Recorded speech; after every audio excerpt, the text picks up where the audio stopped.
I said, probably even 30 minutes before I had seen that post here. What did I say? She gonna lose her job.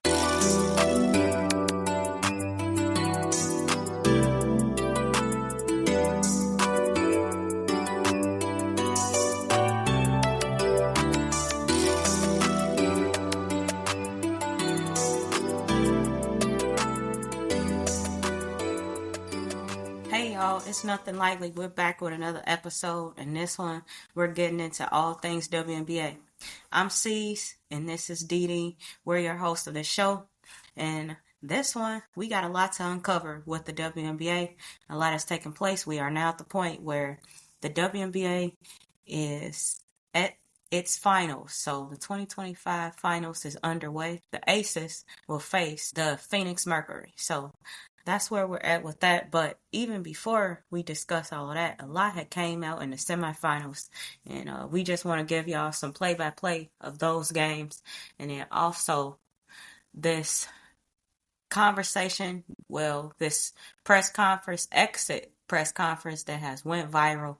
And we have to give you all our thoughts on that. So, Deasia, where do you want to start? Let's start with that last game we saw. The Fever, the Aces. Who would have thought the Fever would have even made it that far to the semifinals? Let's remember, this was the team that was fighting for the 6th through 9th spot. You were surprised that they even got a spot in the playoffs. Let's just put it like that. They go on to get to the semifinals. And let's remember, they're doing all of this without Caitlin Clark. How good has this team been this year? And what did you see in the playoffs? Who was carrying them? Was it a team effort? What did the coach do? What was your take?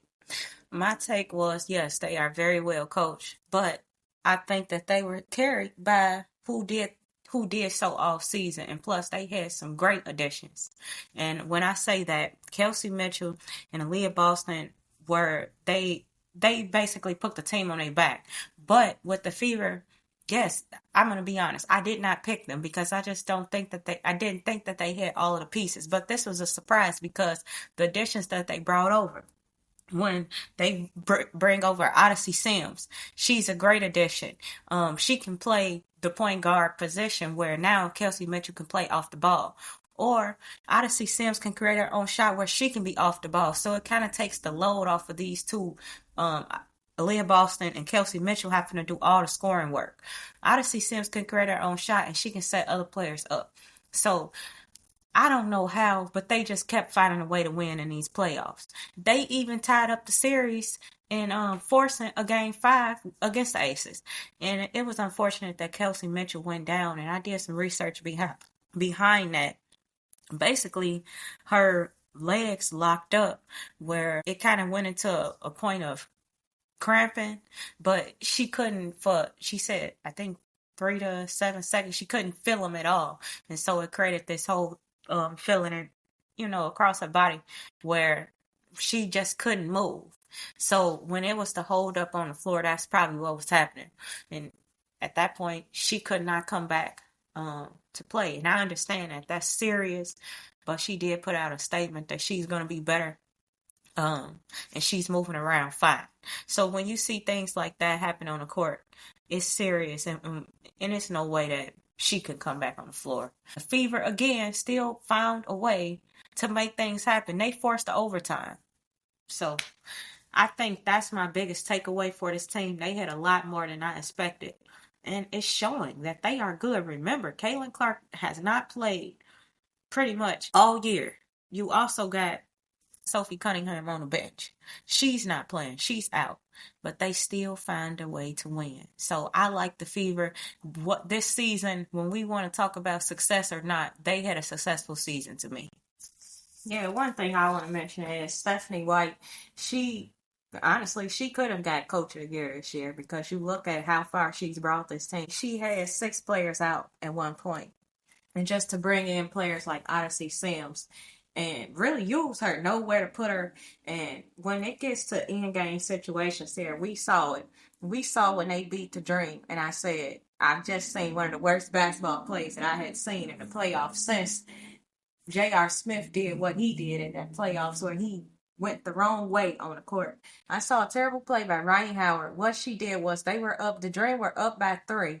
She comes down and shoots a three. What do you need a three for? And it was like less than probably 2-3 minutes left, Sierra. You don't need another three at that point. You just need to get to the basket and keep scoring. What do they do after that?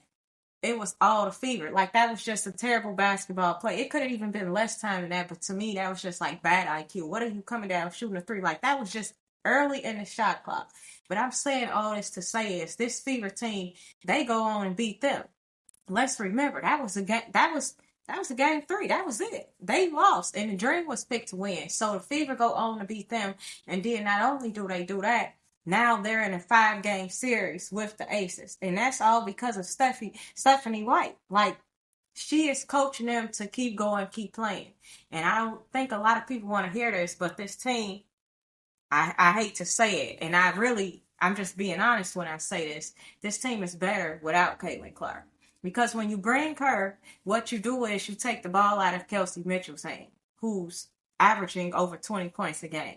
She can't do that when you got to give Caitlin Clark so many touches so she can get 20 points a game and go for 4 threes in a game. For another player that can't get the touches, you look at the last box score of what the Fever were able to do. Odyssey Sims, who they brought over, scored 18. If you have a Caitlin Clark, she also can't do that. I think with the Caitlin Clark on the team, you be happy if Odyssey Sims gets 8 points here. Now, it's a give and take. Yes, Caitlin Clark is going to bring more scoring, but what she does is she takes the ball out of these players' hand who, to be honest, this team is just so good without her. I don't think the Fever are going to get rid of Caitlin Clark. That'll just be dumb. They're not going to do that. But to be honest, these players can go to another team and they could be a great team. That's what's going to happen. Odyssey Sims proved that she will be on a team next year. And she can be the starting point guard on the Sky.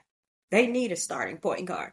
But it's many teams that can utilize her, whether that's off the bench, whether that's a 6-man. Somebody that's scoring these type of numbers, and like I said, creating your own shot. That's a huge weapon in the WNBA. I don't care. And don't get me started on that Atlanta Fever game. You mentioned that, Dash. I would just want to say something real quick. I just do not know what was the coaching at the end of that game. I don't understand it.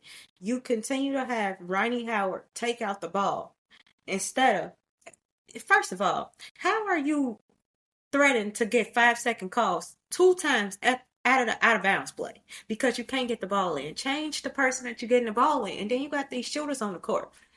Let Alicia Gray take out the ball. Let her take out the ball. Give it to Ronnie Howard, who's open now. Most of the time, the person that just passed the ball to someone is open. You want her, if you want a 3, get her open. She was hot all game. But Deasia, what I was disappointed in with them, you don't get no shot towards the rim. Nothing was going towards the rim. They all on the perimeter, and you're struggling to even dribble against this team. Get to the basket. Get to the basket, because it was only like a 2-point game. And they still, remember in the 9 seconds, or it was like 3 seconds left. They still came down to the end of the court and had a chance to put up a shot, and they still did it. So I was disappointed with that, but that doesn't take away from anything that the Fever had done. Like I said, that was a successful season for them. Yeah, the Fever, Sierra, it's just one player that we failed to mention, too, that just had an amazing year. We talked about Kelsey Mitchell. We talked about Odyssey Sims, but Aaliyah Boston. She has carried them in the post along with, I just think that when it comes to a legit scorer down in the paint, Sierra, you got to shout out what Dawn Staley has, been able. You see it with Asia Wilson. You see it with Aaliyah Boston. These are people that they play in the post for real. Like, they get in there and they a solid bucket, Sierra. When you see these two match up, it's not going to be an easy battle for Asia Wilson, and that's what we saw. Yeah, when Aaliyah Boston went down with 5 fouls, got out of the game, that next play is when Kelsey Mitchell was out. So they lose their 2 best players right there in, what was that, that was late in the third quarter. So Aaliyah Boston, he was on the bench for the rest of the third quarter. She could not come back with 5 fouls. So you realize her presence defensively and offensively, it kind of hurt them. But for some reason, once she was back out there, they found a way to force an overtime. This team, I do think that they are really good, and I did not think that. But now they have changed, They put something else on my mind about them. But what I'll say is I think they're really good, but I think they're better without Caitlin Clark. When she comes back next season, we'll see how good they are, but I really doubt that they're going to be this good. I don't see them getting to the finals or like having a chance to get so close to the finals. They didn't make it to the finals this year, but you bring Caitlin Clark, I don't think they're going to get to the finals. But I say this because I believe that teams really know how to beat Caitlin Clark, but for some reason they can't figure out how to beat the Fever with Kelsey Mitchell. They haven't figured it out. What I like is, though, they play team ball when, and I'm not saying with Caitlin Clark, we know that it's a different dynamic. The strategy is totally different. But when Kelsey Mitchell and Aaliyah Boston are on the floor and you have your other pieces, they are playing team ball. That is the only way, DH, they have knocked off some of the best teams in this playoffs. Just don't forget, Atlanta was a very, very good team all year. Alicia Gray was going for a MVP season towards the beginning of this season. So they are a very good team. Now, I know a lot of people, they not going to like that take of what I said, that I don't think they're going to be as good, but I'm just calling a spade a spade. I'm talking good. That's your opinion. I'm talking good basketball. I'm talking literally about basketball. If we want to say, oh yeah, when Caitlin Clark comes, we going to have the numbers. Yeah, you're going to bring all of that, but that doesn't mean this team is going to win. I'm saying when I saw them playing with her, the ball was stuck. Without her, like you said, Sierra, it's ball movement. It's the strategy could be different. I don't know Stephanie White. I'm assuming that she's coaching different, but I'm just calling a spade a spade. The Fever are harder to beat without her. That's just honest truth. I think teams have figured her out. They figured her out in college. Yeah. Well, I gotta ask you, because I look back and I watched that play where Caitlin Clark and Cunningham went viral for their antics on the bench. And I understand this is not their first time doing stuff like this.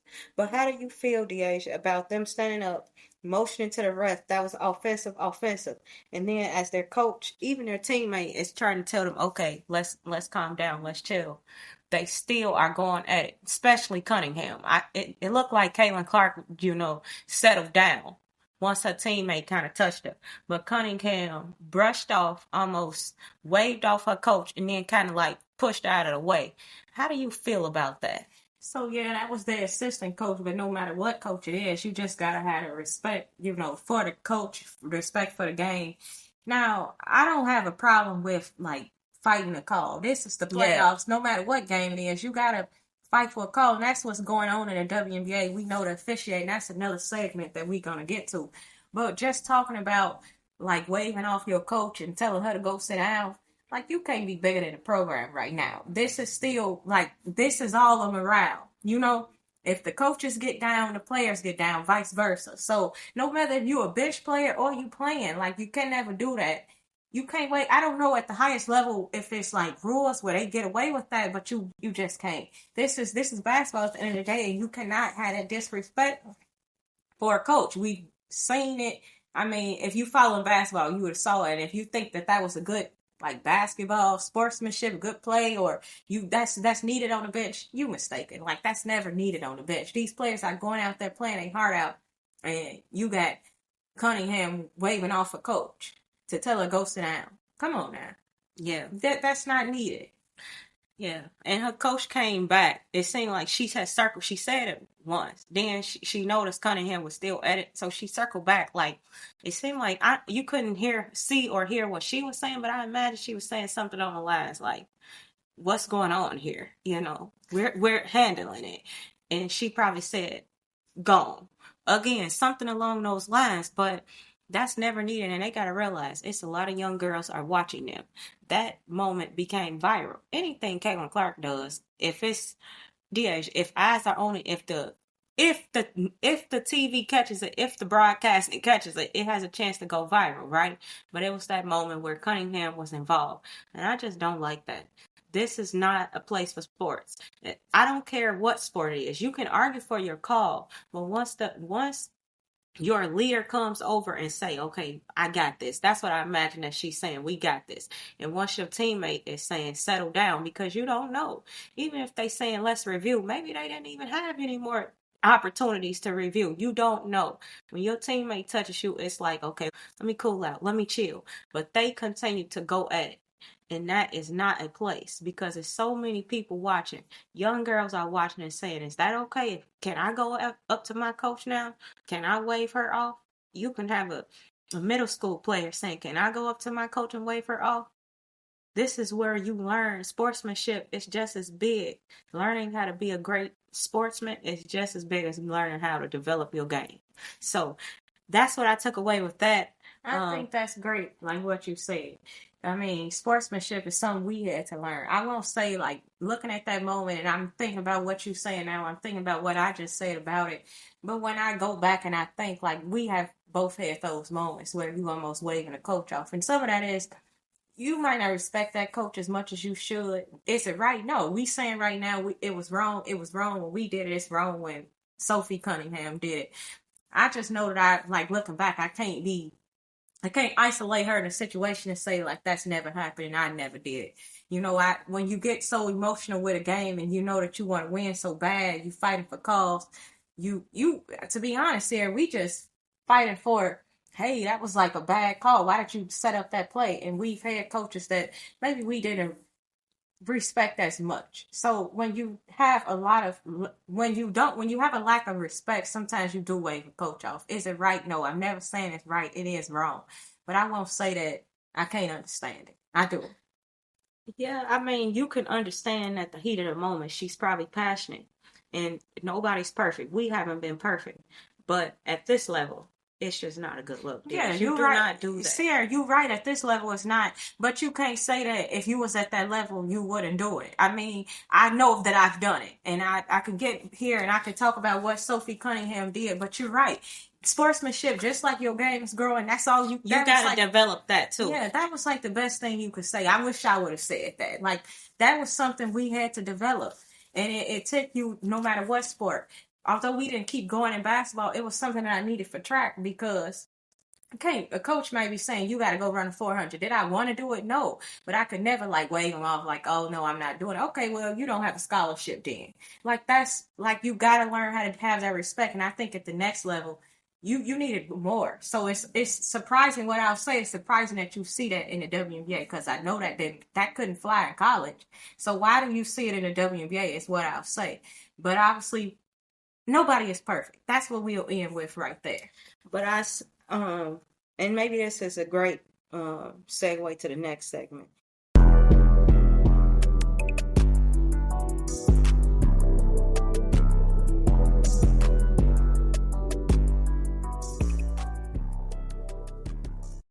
The players, their voice matters now.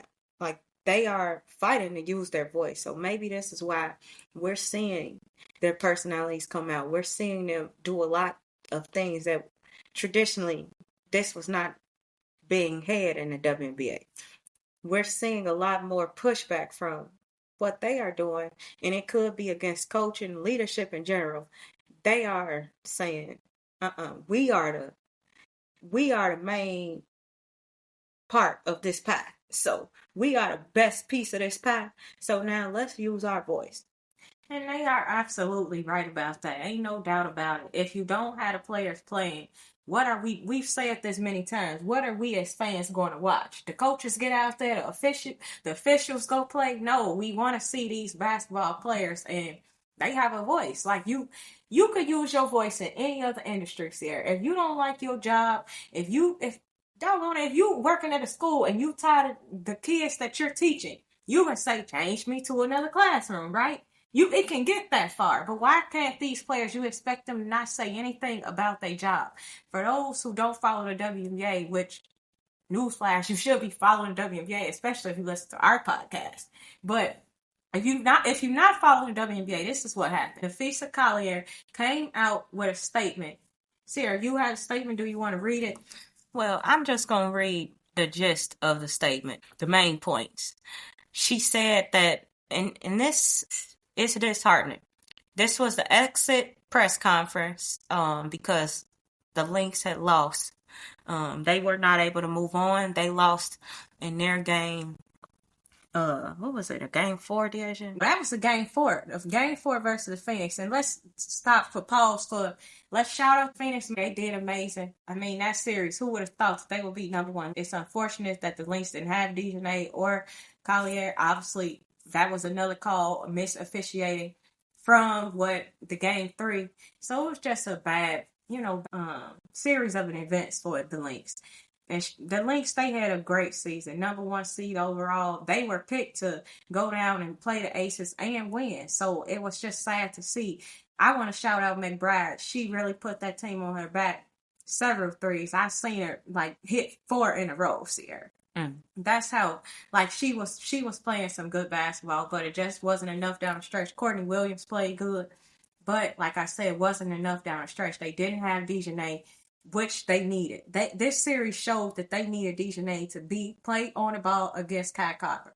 They needed her against Collier Copper. If they didn't have her, if they had her, this series would be so much different. I think we would see the Lynx, even if they don't have Fee, you will see the Lynx in the finals.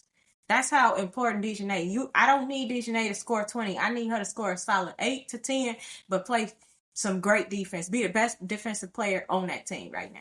Yeah. Even over the co-defensive player. It was a key play at the end of the game and it was an out of bounds play where the Mercury, I forget who was taking out the ball, but Collier Copper, you had Courtney Williams on her, and it's a size disadvantage right there. It's a huge mismatch. They was on the strong side of the ball, the right side of the rim where the ball was being taken out. All Collier Copper had to do was kind of jab step push off of her, and she got the ball right away. And Courtney Williams didn't have to do. She could only foul. But if you have a bigger defender, a stronger defender, and Dejanay on her, you can't make that pass so easily. They just didn't really have any other options. You need Courtney Williams on the floor, but that's the only player. She has to defend Collier Copper. That's a tall task for her. That's a lot. You need a Dejanay. I don't think they make those type of plays that easily. No, they don't. And you don't see them getting to the basket, kicking out for so many threes. I've seen that a lot. I mean, the Lynx almost had no answer on the defensive end of the ball. They really just tried to outscore the Phoenix Mercury, but that wasn't enough. But defensively, especially the last game when you didn't have Fee protecting the paint, they didn't have Sierra, and they was up by 13. That game was crazy. They was up by 13. I was almost about to turn off the TV and say, oh, well, I'm going to see the Lynx, which is my team who I wanted, Sierra. But we get to the last quarter, it was all Phoenix Mercury. I saw it go down to 7-5, then that was it. That was it. They went away with it. And shout out what AT did. Shout out Collier Copper. Shout out DeWanna Bonner. They just played amazing basketball. They came together as a team. They did what the Fever couldn't do. This was a team, Sierra, that said, I don't care if we playing the number 1 Lynx. We're about to go all the way. And I don't know. That's going to be a good series. What I liked about this, though, Deja, they made easy plays. And they did. It was easy basketball. You didn't see nothing like, oh, this is going to be an ESPN highlight. They just made easy plays, and they were able to score. They were able to find the opening. They were able to, they was able to get to produce off of easy plays. It's easy basketball. If you want to watch great basketball at the end of the game, down the stretch, watch that game, because that's the reason why they got back in. They wasn't doing anything crazy. They did hit a few open threes because somebody was driving and you kick out to the man.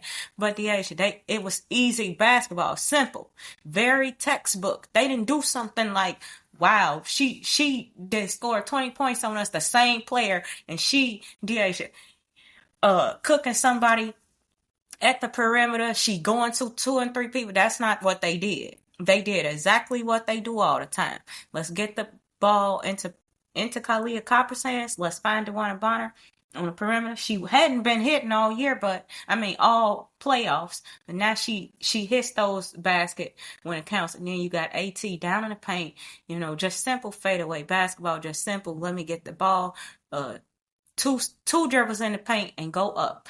At this point, it was nothing that they can do because, like you said, they don't have any shot blockers. They don't have. And what's surprising about this? The Lynx are a great defensive team. So for them to struggle like this, it's not like them. They were really missing something, and that's the difference. And let's not take away, McBride plays awesome defense, but you asking her, she scored 30, Sierra, 30 something. right? And then now you asking her to consistently play against Collier Copper. You can't put her on Collier Copper because then she's in foul trouble. You don't get the 30 that you needed to even. So that's why you have the mismatch. You go to Courtney Williams and it's a mismatch. That's why. They didn't have the option that they really needed. And me and you were so excited when Dejanay came over to the Lynx because we just knew that this was going to seal the deal. But then, unfortunately, she goes down with injury. And then not only that, you lose Fee for the next game with injury. So let's talk about that play real quick before we get into this exit press conference. How do you feel about that play in, what was that, game 3, Deasia, where AT ripped the ball, tipped the ball, and got a breakaway layup from Fee? But if you watch the play back in slow motion, you realize she goes through her body at the end. You tipped the ball, but Fee was still there. She literally goes through her body, and that's how she falls. How do you feel about that? Is that a call that needs to be made? That is a call that needs to be made. And it needs to be made because it's the same thing as if somebody shoots a 3 and you don't initially foul them, but you don't give them room to land. That's a call all day. That's a foul. We see it in the NBA. We see it in college. We should see it in the WNBA. But for some reason, we don't see these calls consistently. We see what we see in the WNBA. For those that don't watch the WNBA, we hope you do. But for what we see is a lot of missed calls that should be made. You got players that's constantly foul or it's uneven fouls. We had A'ja Wilson say in a press conference before the game 5, she said that Aaliyah Boston had significantly more free throw attempts than her. Like in the double digits. I don't even know if A'ja Wilson was on the free throw line. If she was, it was like 5 free throws to like 13. Like, where's the call? They're both banging in the post. You get what I'm saying? Yeah, but this is being done. This is not just a playoff thing. We see this early in the season.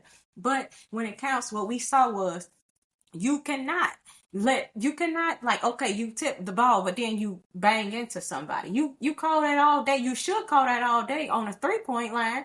If you wasn't to foul initially, but you went into the player's body and you didn't get him room to go down and then they twist an ankle, right, that's definitely a foul. We saw that. She went into her body and she twisted the ankle. What they said was 3 ligaments was torn.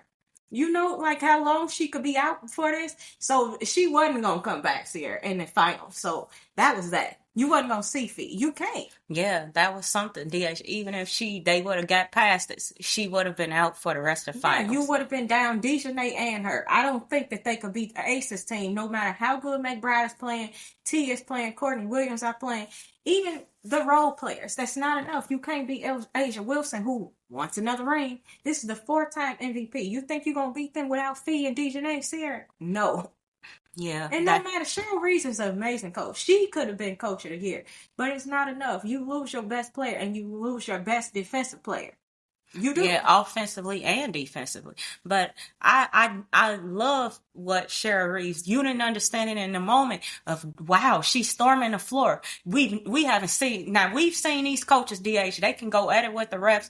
They have been, it's like watching football sidelines for the WNBA. And it's like, DH, this is where are we at? That's how crazy it's been. And I just want to talk about these playoffs with these calls. But she storms the floor. It takes 3 coaches and it takes T to try to get her back. They literally call a timeout. At that point, the game is stopped because you're wondering why. And she's upset about this play. And if you watch back, DH, she's absolutely right. Because of the lack of fouls where you having players make these plays and they're getting away with it, you're going to get somebody hurt, and that's what happened. If DH, they have been calling this game right the whole game, you don't make that play. You are more cautious to do something like that. That's just like going to the rim, DH. You know, let's have a shot blocker at the rim. You're not going to keep going for these crazy, let me reach here and let me fall into somebody, or let me go and try to get this contact. You don't do this type of things because the officiating crew is better. And they're not making these calls and people are getting hurt.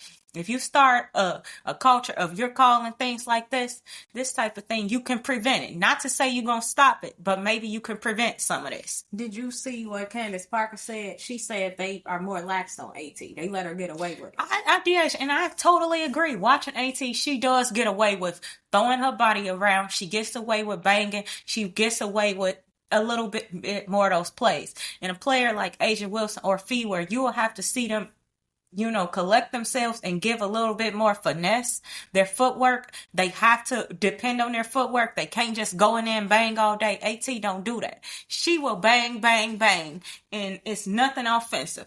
It's nothing offensive constantly. So am I surprised that this play was called? And you see her down the court, tongue out like Jordan, making the layup. Now, I do like the next game, they did show her that she had some words with Fee, and it was probably like, hey, I didn't mean that, just, you good. This was basketball. Yeah, yes. You good. I do like that from AT. I think that that's great sportsmanship when we talk about sportsmanship. And that's in this game. We're not going to say that WNBA is all rivals. No. A lot of these players, they really love each other, and that's what we're going to get to next. Yeah. So, yeah, I like that. It's basketball. The call wasn't called. It's basketball. We're on the side of you got to call it because you can prevent. We always on the side, let's prevent injury. You got to make those calls. But AT did the right thing in the next game. Like, she finished the game. It's about business. I got to play. And then the next game, she just checked on, and they might be friends, whatever. They're competitors. Also, they are Olympic teammates. So she checked on her.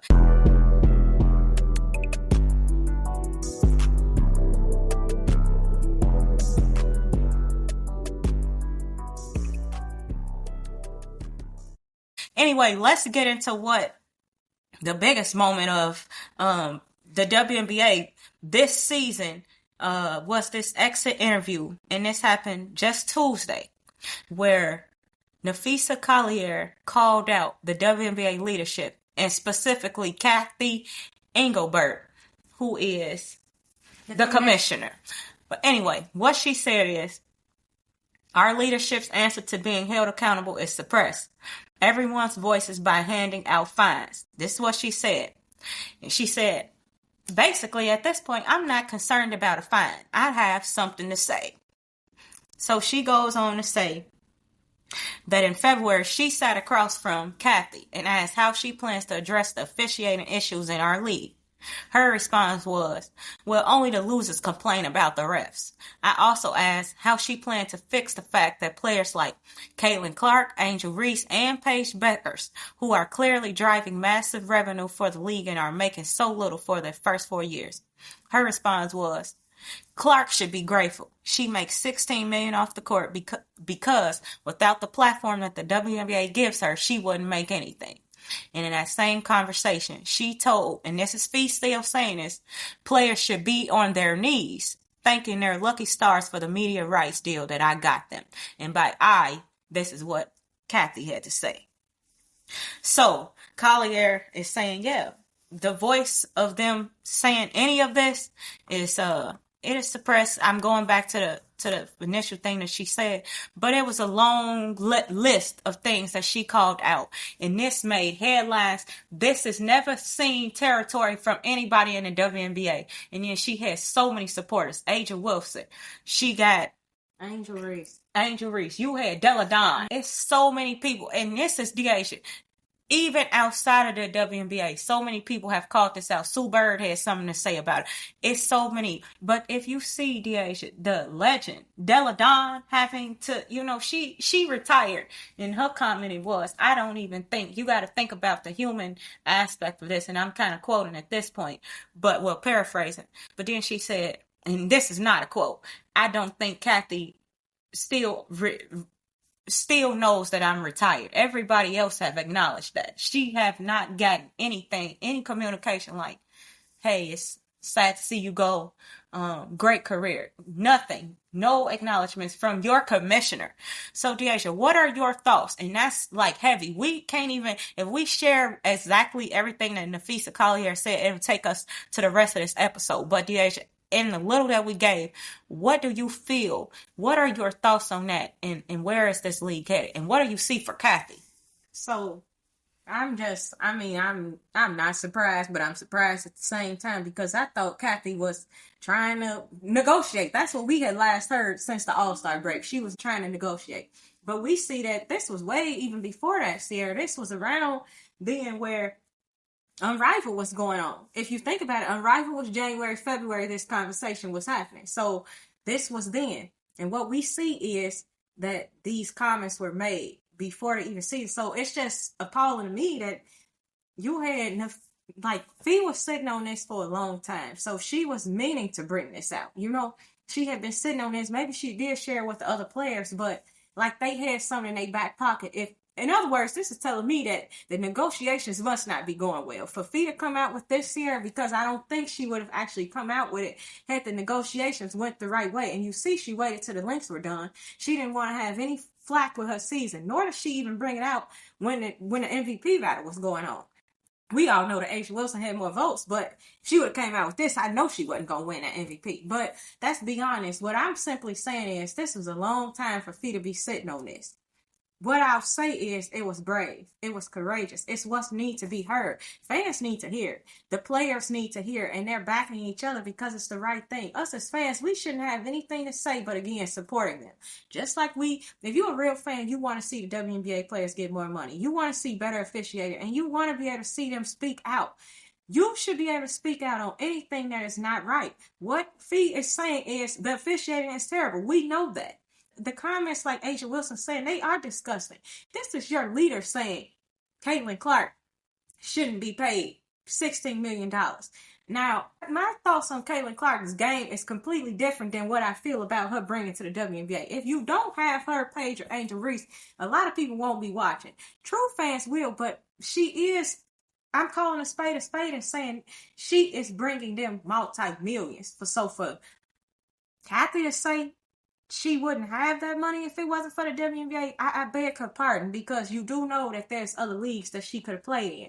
There's a thing called USA Basketball that's going to take Caitlin Clark every day, all day. And if you don't have her, I mean, they're so big of a stars at this point, I would think that some world leagues would have popped up. If the WNBA goes flax here, you still got Unrivaled. If you don't have Unrivaled, you don't think some other leagues would have been popped up? Ice Cube offered her millions. Yeah, that's what I'm saying. His league. So she taking a pay cut in the WNBA for this season. And Sarah, we know Angel Reese, Paige Beckers, they're making a lot of money too. Yes. But that's beyond the point. It's, in other words, saying that these players are nothing without the WNBA. That's disgusting. You don't want to hear that from your leader. In other words, this goes back to what Della Dawn is saying. She's saying, you don't really even respect us as humans. You don't respect us as players, nor as just human beings. You don't care about us. That's what she, in other words, saying.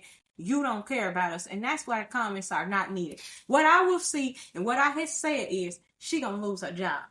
She gonna be gone. And who came out and said she should step down? Stephen A. Smith. He's somebody that's on the side of the business side of the NBA, all these different sports. What did he say? He came out yesterday and said, Cathy needs to step down. I said, probably even 30 minutes before I had seen that post here, what did I say? She gonna lose her job. And I give it the end of this season. By the time Unrivaled is out, Cathy won't be the commissioner. They're going to bring somebody else in. How can you have her as the commissioner when a player at Fee's caliber came at you and said, you're not a good leader, and you got all these players backing her? It's either she going to lose her job or they going to have a blackout. We won't have a 2026 WNBA season. So what do you want? You want her to step down, or you want to lose money because you don't have a WNBA? And you got to remember, this affects all of those, that streaming deal that she just talked about, it affects them. So you don't think that these streamers ain't going to say, well, why this not on TV? We work the deal now. This has to be on TV because we deserve our money on the other end of this. But the players, it's up to them. They fail to always realize that they are the product. You can do deal after deal after deal, but if they don't get out there and play, if they don't want to feel like it's that y'all are backing me, supporting me enough to play, then we won't have it. And that'll be, it's going to be a bad day for WNBA and basketball fans around the world because people are watching. This is the highest league around the world. It's no better basketball league for women than the WNBA. It's going to affect the world. But regardless of that, I think that I want to go back to the top of what you said, Deasia. And I think that you were right in saying the gravity of this. Let's pinpoint what Della Dawn said in support. The human aspect. In other industries, Deasia, if you retire, if you leave the job, they do send you some communication saying, Thank you for your service. Thank you for the time you spent with our organization. They sent some type of acknowledgement from the highest level. You didn't receive anything? Come on now. And this is not DH. Della Don is like anybody in the basketball world knows her name. She is a Hall of Famer. She's going to be if she isn't already. And that's how serious this is. And it's sad. And DH, I think that Fee had to be very strategic, but she did it in a way that it's not gonna hurt the players. They just either have to stand on her side or maybe, I guess, as Caitlin Clark said, no comment. Don't say anything. But she did it so strategically where it did not hurt her team. But you're making waves in the biggest moment. The WNBA Finals. Nothing is bigger for the WNBA than the Finals. So she put her on notice. You have to do something. And this is no different from what we heard Cheryl say, DH, in her press conference about that game. She said it has to be some changes at the leadership level, especially when it comes to officiating. So, DH, even the coaches are saying the same thing. And it was 3 other coaches. I think it was Stephanie and it was Becky that said, I support what Cheryl is saying. They all came out. So, DH, this ain't just the players. This is the coaches agreeing that something has to change. What's sad about it is if you had a Starbucks, if you had a Target, if you had a Walmart, and something was to get out about their leadership, you're going to see a little pushback, and then they're going to have to step down. We didn't even see pushback from Cathy, so it kind of shows that all of this was true. She didn't even rhetorically say, well, I didn't say that. She said, Fee has great character, like, she's a great person, in other words. Something like that, but you never denied. I think she said loosely that that's not how it was said. No, she didn't even say that. She just said, I'm going to respect, in other words, Fee is a good person and I respect what she said. And maybe she said, like, well, and that was it. Like, it wasn't, oh, I didn't say that. If that's what you see, when you've been put on notice like that, you think of Stephen A. Smith, somebody came at him. Remember when LeBron came at him? He was going back and forth. That, you didn't see that from Cathy. And I don't, like, do she not realize her job is now on the line? Like, if these comments came out with you literally saying, they should be begging on their knees. You don't have that. I think that part of it is very bad. That's like you almost above. You think you're superior. Where anytime you use that language of somebody on their knees, begging, that's inferior, and that's what is disgusting. That's the disgusting piece. But Sierra, this is what I'm saying. She didn't come back with anything about that. I don't think she did a press conference. I think she just left a statement. And that's what Stephen A. Smith was saying too. You didn't have a press conference? Like, nobody told you, hey, let's get in front of the news. She left a statement. That's all she did. And maybe today we're going to keep watching. Maybe her press conference, she should come with something, because now in the sports world, not even just the basketball world, Cathy is about to lose her job. She's going to have to resign or she's going to be let go. I don't know why Cathy thinks she's bigger than the program. I just don't think this is going to go well. The sad thing about it is I hope this song got nothing to do with Unrivaled, but it's kind of seeming like Cathy was upset about Unrivaled. Yeah. And we heard in earlier statements where she literally said if players play for Unrivaled or go overseas, they can't play in the WNBA. Remember she said that, Sierra? That was like, I don't know if that was how true it was, but a statement had came out on some other platform. So I don't know if she said that, but yeah, it is seeming like this is still motivated. Some of this has to do with Unrivaled.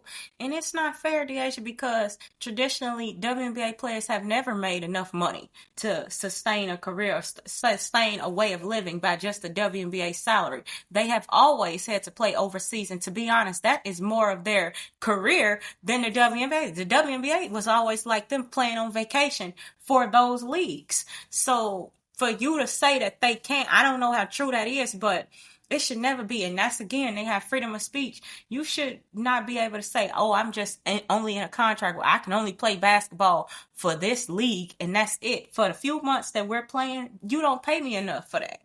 In no other industry, if I'm a nurse and I'm on a contract with this organization for 10 weeks, oh, I can't, after these 10 weeks or whatever, these few months, go and get another job? No, that's not under my license. That means that I didn't sign every single right I have as a nurse over to this organization.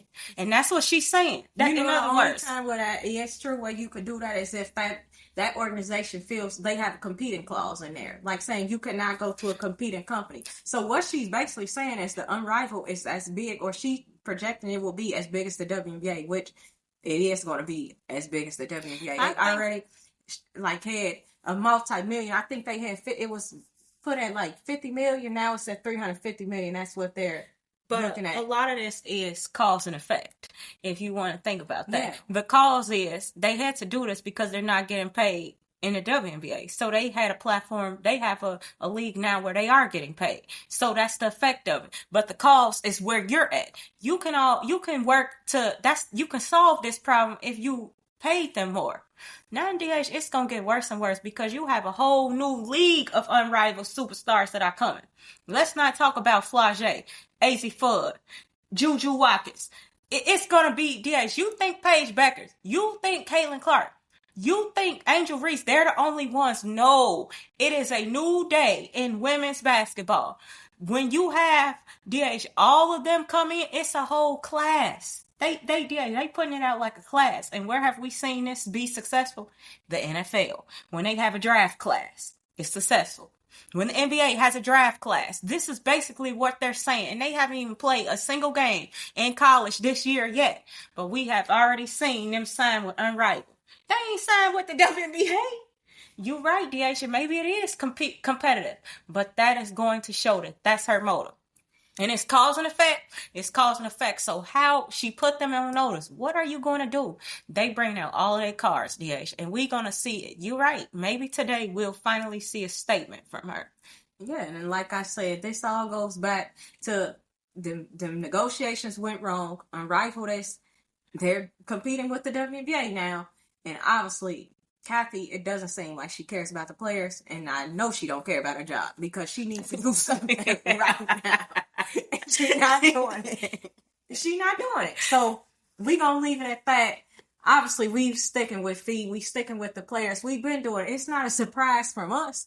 This is no surprise here. We stand beside the players and we want to see good basketball. We don't want to see the lockout. So we hope Cathy does resign. When they bring in a new commissioner, that's for the players. Bring in a former player. I mean, that's what you really should do. But we with the players. And we want to see a great finals. We know it's coming up. Shout out the Aces. Shout out the Phoenix Mercury. These are two teams that they fought. They fought for this. The Lynx are out, but you got two great teams in it. And we want to see some really good basketball. Shout out A'ja Wilson for becoming a 4-time MVP this season.